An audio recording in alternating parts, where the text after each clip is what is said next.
Good day everyone, Mr. Cargill here with our next AutoCAD video. Now for this video we are going to be starting a new series. We are going to be looking at auxiliary projection drawings. Alright, now as it relates to what auxiliary projection is, you can see right here the definition from Google. It says that an auxiliary view is an orthographic view, so it is a type of orthographic drawing, and it is taken in such a manner that the lines of sight are not parallel to the principal projection planes.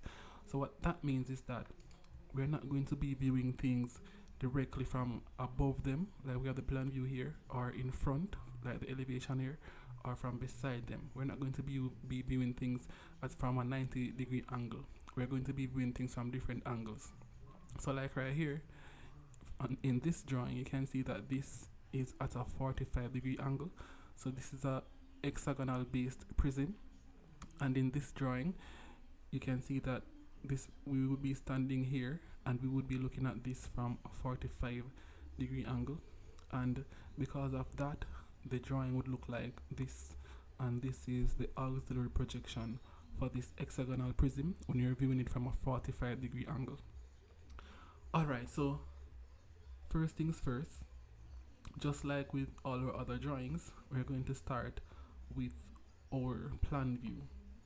Alright, and in this drawing we weren't given any dimensions or anything, so we're going to use our own measurements for this drawing. So for this hexagon, I'm going to make the distance from here to here, the distance across the centers. I'm going to make that distance 50.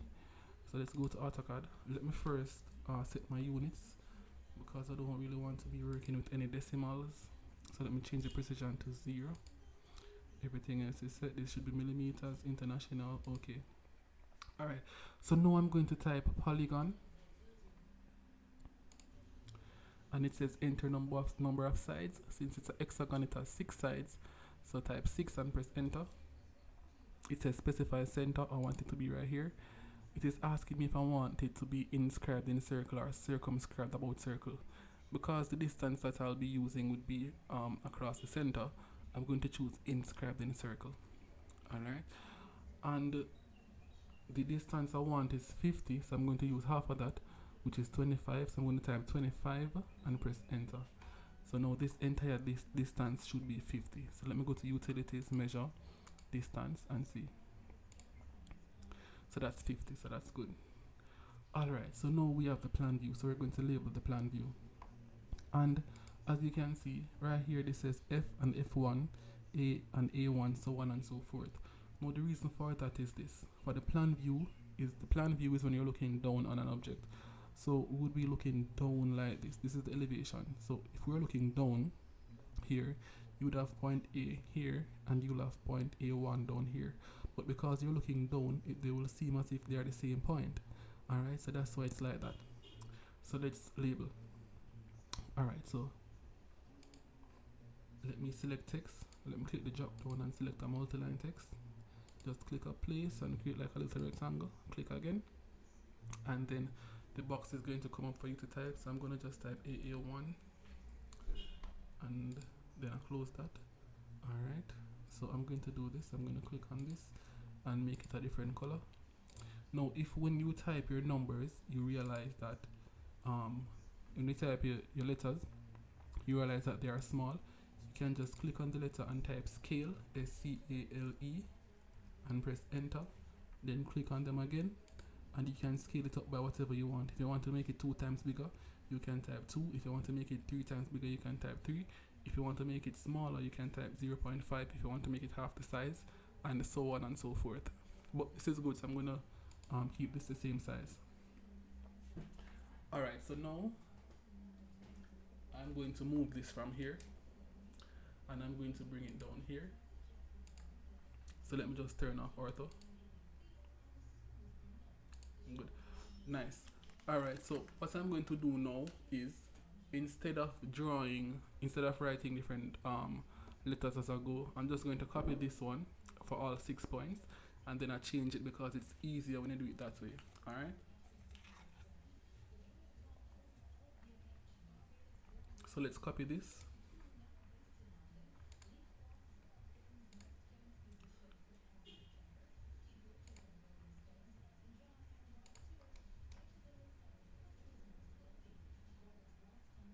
me just turn off object snap for a while because it's a bit bugging when you're trying to just place your objects.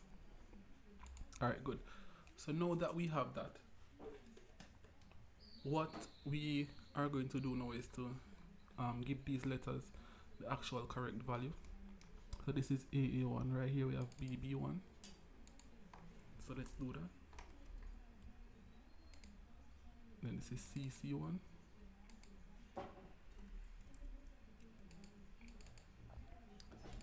This is DD1.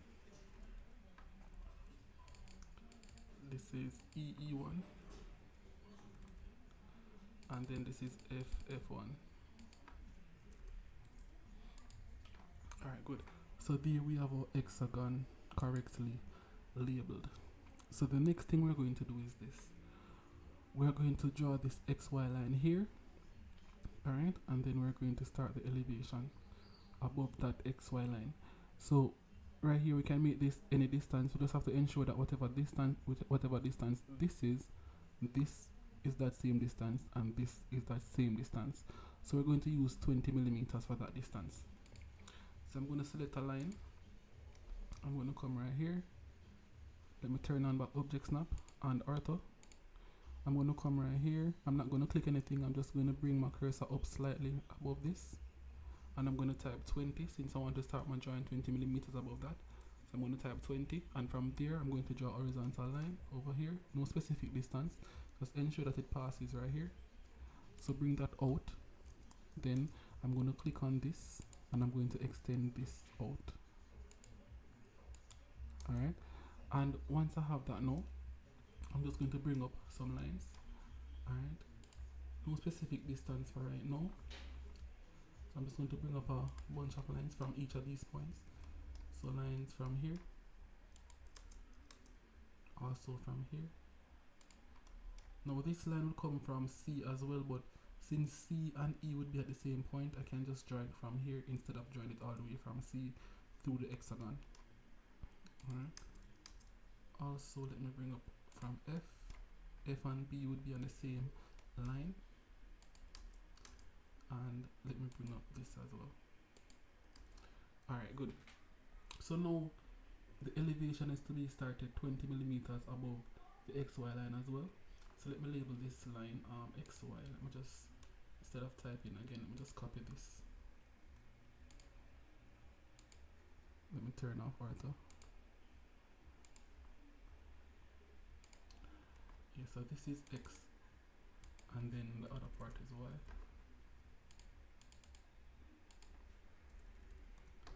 Alright. So since this is 20, this distance from here to the elevation has to be 20. So I'm going to copy this. I'm going to click on this, sorry, and I'm going to select offset, and then it says specify offset distance. I'm going to type 20, enter, since I'm going to be offsetting by 20, and I'm going to bring it up to that point right there. So this right here now is where we will be starting our elevation. So for the height of the elevation, we're going to make the height of the elevation about 60, since we were not given any measurements to work with. Alright, so I'm going to copy this and I'm going to offset it again. This time I'm going to offset it by 60. So instead of clicking on offset again, I can just type spacebar, since offset is the last command that I use, and spacebar gives you the previous command. So now I'm going to type 60 and press enter. And now I offset that by 60 like that. So I can trim off these parts that I don't need. So to trim, you type TR and press enter twice. So it's TR, enter, enter. Or you can just click on the trim tool that is right here. Alright, so I'm going to trim this. I'm going to trim here. I'm going to trim off all of these. You can just create a little rectangle like that. Makes it faster. And like that. Good. Alright, so with that now, what I'm going to do is I'm going to label the points. So over here, as you can see, the points are labeled A, A1, so on and so forth. So let's do the same. Alright, so I am just going to copy this X right here, and let me turn off object snap, and I'm going to copy this from here Let me just bring it to there, there, there, and over here. Nice. And down here it would be here, here, here, and here.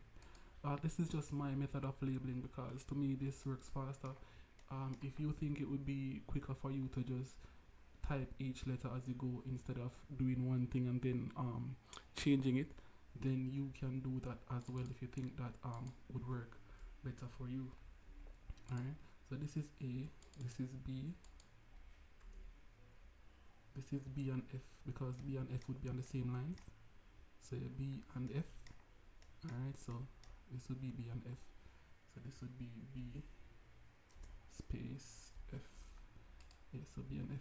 And this would be C and E. Good. Alright, so this is C space D. Alright, and then this, sorry, C space E. And then that over here would be D. Nice. And then down here now, as you can see with the drawing here, down here we have AA1, B1, F1, so on and so forth. So let's do that. Alright, so this is A1. This is B1 space F1. And then here, this would be C1 space E1. And then this would be D1. Alright, good. So we have all those points labeled. So we are done with the plan view, we are done with the elevation. So the next thing left for us to do is the actual auxiliary projection.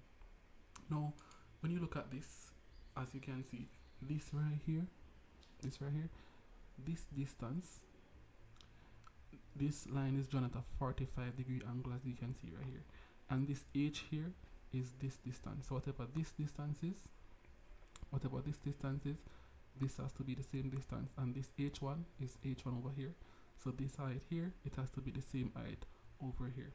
So what we're going to do is we're going to choose a place to start. We're going to draw this 45-degree line, which is the X1, Y1 line.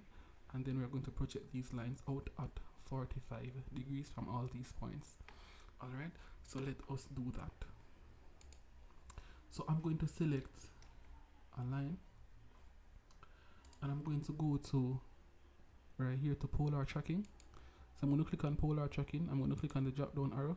I'm going to ensure that this is set at 45. Alright. So now I'm going to just click a place to start. So I can start like here. Alright. And then because you turned on polar tracking and this green line now will tell us when we are drawing a line at a 45-degree angle. As you can see right there, it says 45 degrees. Alright. So this has no specific distance. So let's just bring it down about here. Good. Nice. Space bar gets rid of the line. Alright, so now what we're going to do is to just project these lines outwards. Alright, just like in the drawing right here. Alright, so let's do that. So let's just select a line, and from each of the points, let me turn on back object snap, and then show that you have endpoint. Show that you have endpoint turned on in object snap. So I'm just going to click here and bring this out at a 45-degree angle. So I'm going to need to extend my Y1 line, X1, Y1 line. There we go.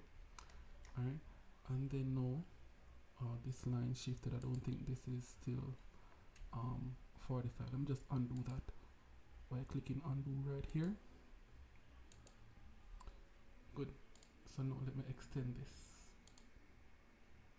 Yeah, that's 45. Good. Alright, so now let me bring out all of these lines. So let me get the next line by typing L, enter, and just bring this out at 45 degrees. So about there. Alright. Bring all the lines from all the points. Oh, this line was not from the correct point. I have to move this line from here.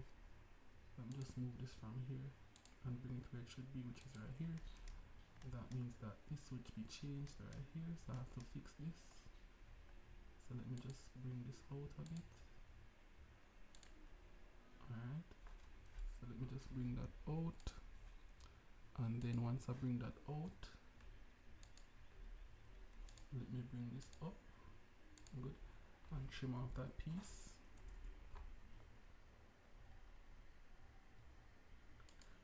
Hopefully you won't encounter these problems when you are doing your drawing. Alright, good. So that's good. So now I'm going to bring a line from here, from this point right here.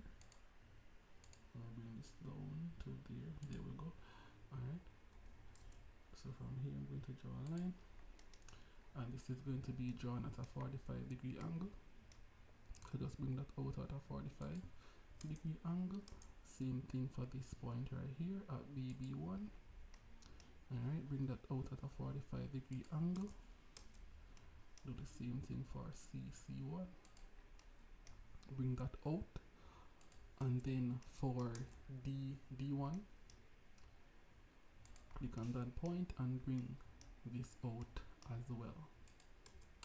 Alright, nice. So now we have that. So this distance is 20. So this line here, we're going to have to offset this line by 20 and then by 60 since this distance is 60. So let me click on this line and select offset. Alright, and it says specify offset distance, so 20, enter, and here we offset it by 20. So now I'm going to offset it again. So I'm just going to click on this line and click spacebar this time, since we just used the offset tool, and type 60 and press enter, and now bring that out to there. Good. So there we have it. Nice. So now from here we have all our points. All we need to do now is to label our points. So as you can see in this drawing, the points are labeled here A, B, C, D, so on and so forth. And the reason for that is because it's labeled the same way it's labeled down here. So from here we have point F, so that's F there, and then A is there, so on and so forth. Alright, so let's label that.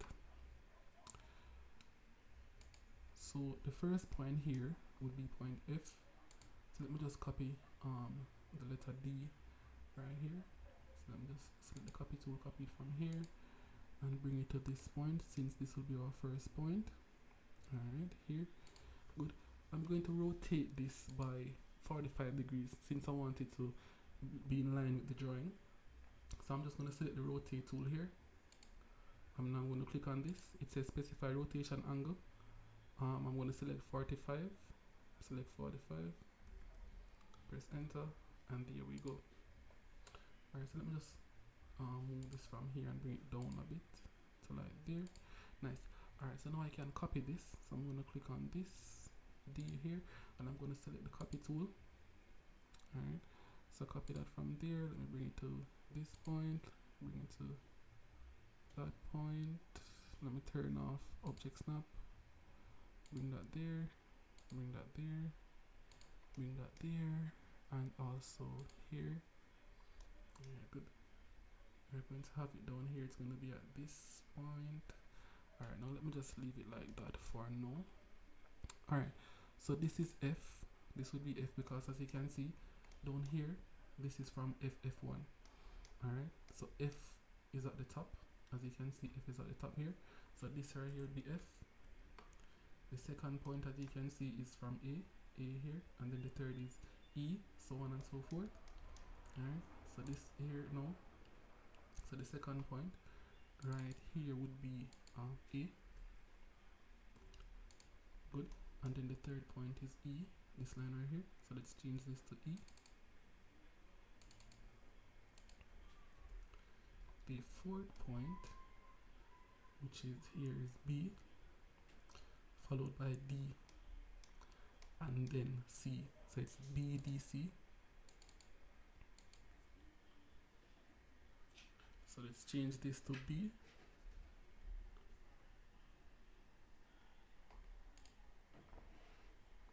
That's D. This is C.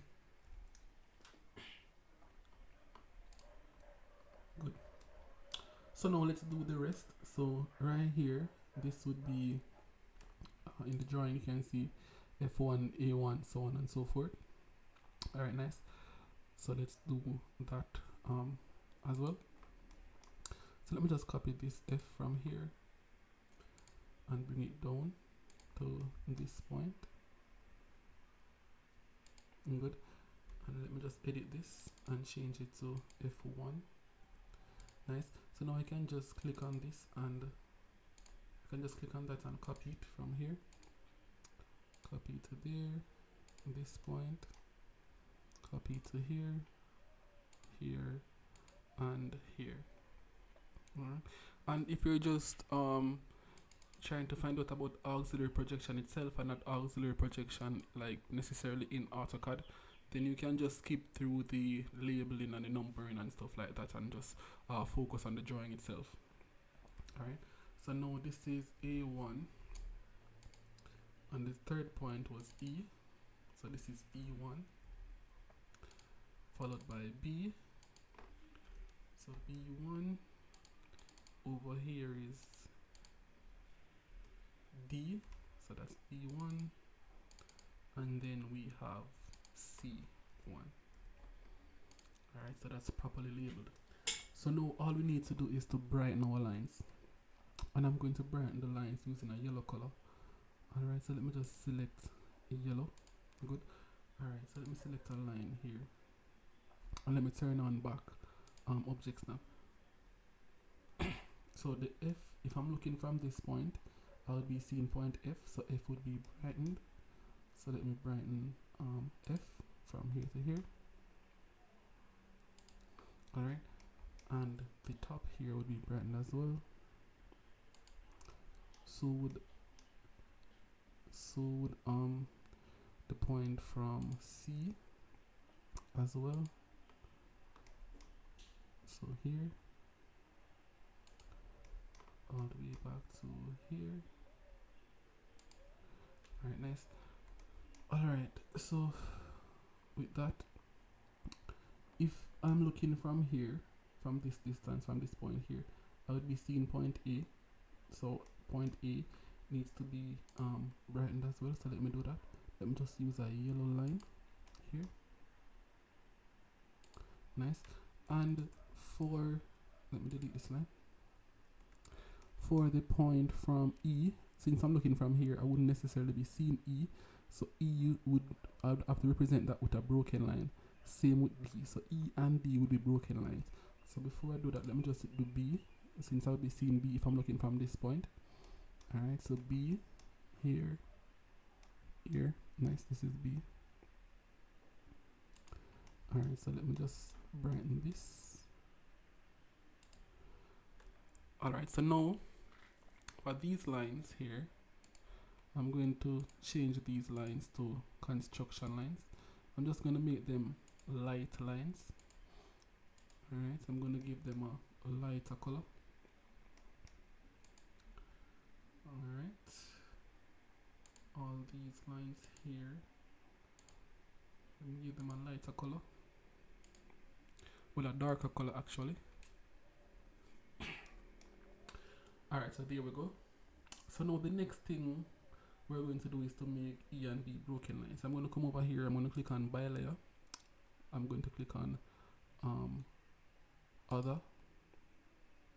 I'm going to click on load.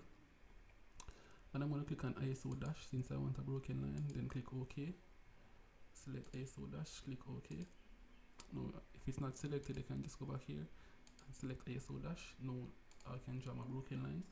So from here, from this point here to here, that would be a broken line. Good. And from here to here, that would be a broken line as well. Alright, nice. Good. Alright. And if it's not represented as a broken line, what we can do is just trim everything in between. So we can just trim or delete, no, not that one. We can delete this, but it's okay for now because I want to show you the construction lines and all of that. Alright, so then now the next thing left is this will be the x1 y1 line, which I forgot to label, so let me just do that. So let me just copy this here, bring that here, and then bring this here. Alright, so this would be y1, and this would be x1.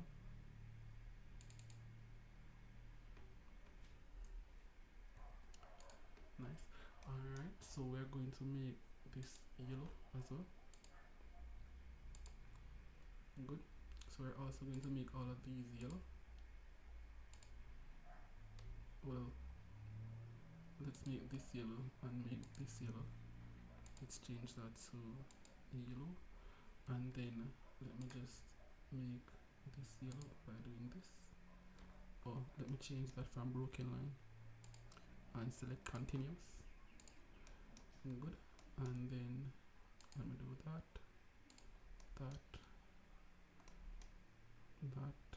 here, do this, good, and this.